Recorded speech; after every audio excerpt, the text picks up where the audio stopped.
Josep Llimona fou un escultor de final del segle XIX, principis del XX, considerat un dels màxims exponents del modernisme català, amb obres tan representatives com el Desconsol al Parc de la Ciutadella de Barcelona o Ramon Berenguer III, el Gran, a Via Laietana. El cementeri de Sóller disposava d'una escultura del prestigiós escultor anomenada el Sant Sepulcre. Dient disposava perquè a l'octubre de 2012 l'obra de Josep Llimona desaparegué. El grup de recerca d'estudis sollerits demanaren explicacions a l'Ajuntament, ja que el cementeri de Sóller és un indret patrimonial catalogat i protegit, essent necessari un permís per retirar tal obra. L'Ajuntament explicà que el titular de la tomba havia retirat l'obra per restaurar-la. Gabriel Darder, regidor d'Obres i Urbanisme, admeté haver autoritzat la retirada de l'obra sense el control de la Conselleria de Patrimoni, però segons ell no ho va fer de mala fe. Al gener de 2014, l'obra seguia desapareguda.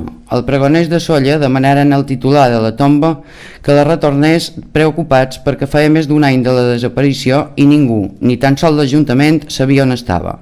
En resposta, Gabriel Darder afirmà que la família li havia dit que l'obra tornaria a estar al cementeri en 2 mesos. Un mes després, en el plenari municipal, el col·lectiu El Veïna demanà si hi havia novetats en la restauració de l'obra. El batlle de Sóller, Carlos Cimarro, reiterà que l'obra estava sent restaurada i tornaria en breu.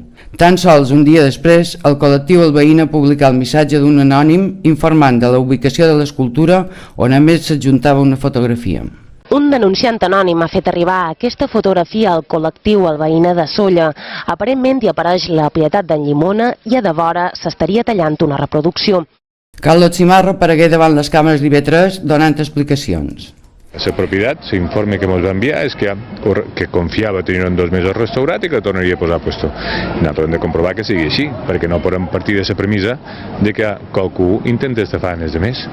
Jo entenc que no ha de ser així, i nosaltres hem de vetllar perquè no sigui així. Tot i que Carlos Cimarro assegurés que tornaria a l'escultura, tan sols 15 dies després l'Ajuntament canvià d'opinió i decidí que posarien la còpia al cementeri, en l'argument de que l'escultura no es fes malbé i ignorant que l'obra fou concebuda i esculpida per estar al cementeri de Sóller. Perquè no podem partir de la premissa de que qualcú intenta estafar els altres. Creiem sincerament que treure l'original i portar una còpia és una estafa. No només això, Josep Morell, membre del GRES, descobrí que l'obra havia estat ocupant sòl públic durant més de 75 anys, fet que transfereix la propietat a l'Ajuntament. Per tant, l'obra de Josep Llimona, anomenada el Sant Sepulcre, va ser retirada del cementeri per una persona que ja no és el propietari amb el pretès de restaurar-la, fet que el Consell no autoritzà el no estar-ne ni tan sols assabentat. Per si això no fos poc, fa gairebé 6 mesos que hauria d'haver tornat i no només no ha tornat, sinó que ens portaran la còpia. Però no podem pensar que algú intenta estafar el de més. L'Ajuntament segueix sense actuar. Ara bé, aquesta història encara no té final. Te l'imagines o el fas possible?